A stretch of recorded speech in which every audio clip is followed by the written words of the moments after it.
Tu as déjà vu ton chiot manger ses excréments et tu t'es demandé si c'était normal. Peut-être même que tu as eu un haut-le-cœur ou que tu t'es dit que tu faisais quelque chose de travers. Pourtant, ce comportement, la coprophagie, est bien plus fréquent qu'on ne le croit. Une étude menée par Overall et publiée dans le Journal of Veterinary Behavior a suivi des chiots pendant plusieurs semaines et a montré que près de 80% des chiots mangent leurs excréments au cours des 10 premières semaines de leur vie. Non, ce n'est pas une pathologie, c'est une phase développementale. Mais la façon dont tu réagis aujourd'hui peut soit l'arrêter, soit l'ancrer dans un réflexe permanent. Tu ne vas pas rester sur cette image désagréable. Dans les minutes qui viennent, tu vas comprendre pourquoi ton chiot fait ça, décoder les signaux que ton chiot t'envoie.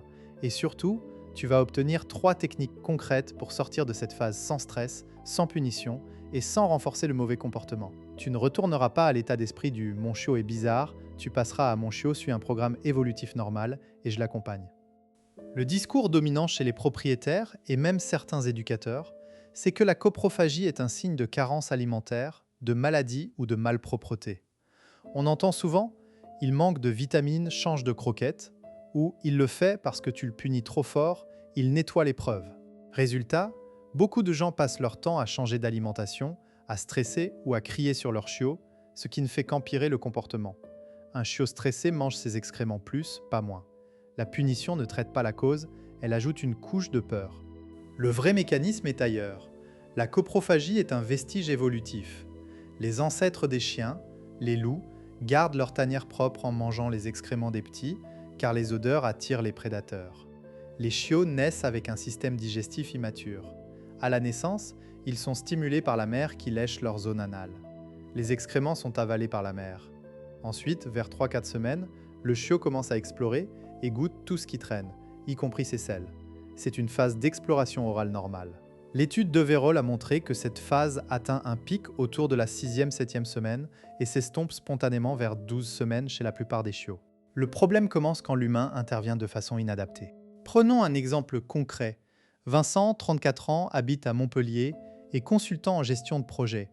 Il adopte un Golden Retriever mâle de 7 semaines nommé Nuggets. La première semaine, Vincent suit à la lettre les conseils de son vétérinaire. Sortie fréquente, félicitations, pas de punition. Et pourtant, un soir, il trouve Nuggets en train de mâchouiller quelque chose de marron. Il se penche, c'est une crotte. « Non, Burke, non !» crie Vincent en tapant des mains. Nuggets sursaute, se fige, puis revient vers la crotte la seconde où Vincent tourne le dos. Vincent nettoie frénétiquement, désinfecte. Le lendemain, rebelote. Vincent vide la caisse de transport, mais Nuggets a déjà mangé les 2/3. « Mais pourquoi ?» s'énerve-t-il. Il achète des compléments alimentaires, un répulsif en spray, mais Nuggets continue, de façon plus discrète. Ce qui se passe ici est classique. Nuggets a associé la présence de l'excrément avec une réaction forte de son humain. Mais pour un chiot de 7 semaines, une réaction, même négative, est une récompense sociale. Son cerveau enregistre « Quand je joue avec ça, mon humain me regarde, me touche, me parle fort. C'est de l'attention, point final. » De plus, le retrait de l'excrément par Vincent crée une rareté. Nuggets doit se dépêcher de l'objet convoité avant qu'il disparaisse. Le comportement s'ancre par inadvertance. Pour décoder ce qui se passe vraiment, tu dois regarder ton chiot avant qu'il ne mange la crotte. La plupart des chiots adoptent une séquence très routinière. Ils s'éloignent un peu de la zone de jeu, reniflent intensément le sol, tournent sur place, puis baissent la tête. Si tu interviens pendant la phase de reniflage, tu peux rediriger l'attention. Si tu interviens après qu'il a saisi, tu risques de déclencher une course-poursuite qui transforme l'excrément en trophée. Le déclencheur principal est souvent l'ennui. Les chiots confinés dans un trop petit espace ou qui ne se dépensent pas assez développent plus souvent ce comportement. Le deuxième déclencheur est le stress. Un chiot puni ou laissé seul trop longtemps va chercher des activités autostimulantes dont la coprophagie fait partie. Les conséquences d'une mauvaise gestion ne sont pas anodines. Tu vas non seulement rater la fenêtre de résolution naturelle, mais tu risques de créer un chien adulte qui mange ses excréments par anxiété ou par recherche d'attention. Tu vas aussi potentialiser des infections parasitaires si tu ne vermifuges pas régulièrement, car certains parasites se réinstallent via les œufs présents dans les selles. Et tu vas user ta relation. À force de crier et de retirer, tu deviens imprévisible aux yeux du chiot, ce qui augmente son stress et donc le comportement que tu veux éliminer. Le cercle vicieux s'installe. Première technique, le redirection immédiate au bon moment. Quand tu vois ton chiot adopter la séquence de reniflement intense, tu lances un son joyeux, un bisou, un claquement de langue, suivi d'un ordre simple comme viens et d'une friandise de haute valeur. Exemple, Nuggets commence à tourner en cercle après avoir fait ses besoins. Vincent, au lieu d'attendre que Nuggets mange, émet un ps ps ps. Il enthousiaste et court vers l'autre bout du jardin en agitant un bâton de fromage. Nuggets quitte la zone de l'excrément pour rejoindre Vincent. Le renforcement est immédiat. Nuggets obtient une attention positive et une friandise. La clé est la vitesse.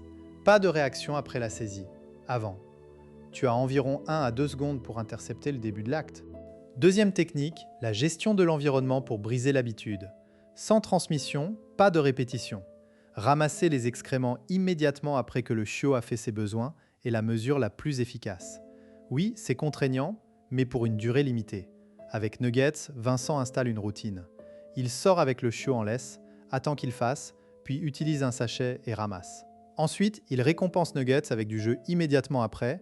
Le chiot apprend que la séquence besoin plus ramassage, jeu, au bout de 10 jours, Nuggets ne cherche même plus à aller vers ses selles, car elles ne sont jamais disponibles. La phase de coprophagie s'éteint par manque d'opportunité.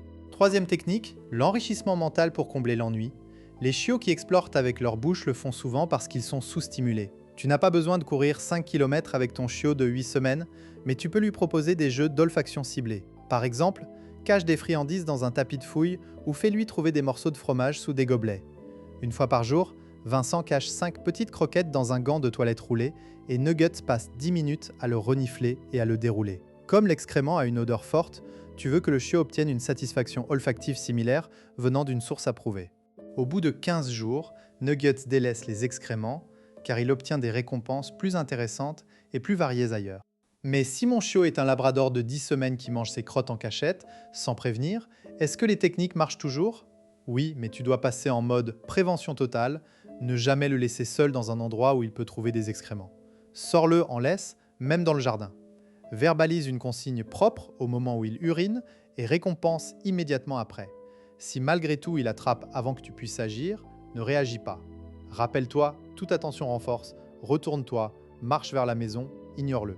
Si tu te jettes sur lui pour ouvrir la gueule, tu transformes l'acte en jeu de poursuite. Tu peux aussi utiliser une petite barrière pour qu'il n'accède pas à la zone où il fait ses besoins tant que tu n'as pas pu ramasser. Et si je l'ai déjà puni plusieurs fois, est-ce trop tard? Non, jamais. Le cerveau du chiot est en pleine plasticité synaptique jusqu'à 16 semaines. Tu as encore le temps de redéfinir les associations, mais tu dois être cohérent et stopper toute punition immédiatement. Remplace les non secs par des appels joyeux. La punition crée des chiens qui mangent plus vite, en cachette, ce qui rend le comportement plus difficile à gérer. C'est un cercle vicieux réversible. Tu as maintenant les clés pour comprendre pourquoi ton chiot mange ses excréments. C'est une étape normale, pas un drame. Mais ta réaction fait toute la différence. La prochaine fois que tu vois ton chiot s'approcher d'une crotte, rappelle-toi, si tu interviens avant, tu rediriges, si tu gères l'environnement, tu empêches, si tu enrichis, tu détournes.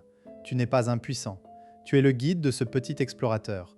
Si tu as aimé cette approche scientifique et pratique, abonne-toi et active la cloche. Dans la prochaine vidéo, on parlera des signes que ton chien ne se souvient pas de toi après 3 jours, ce que la science dit sur la mémoire canine.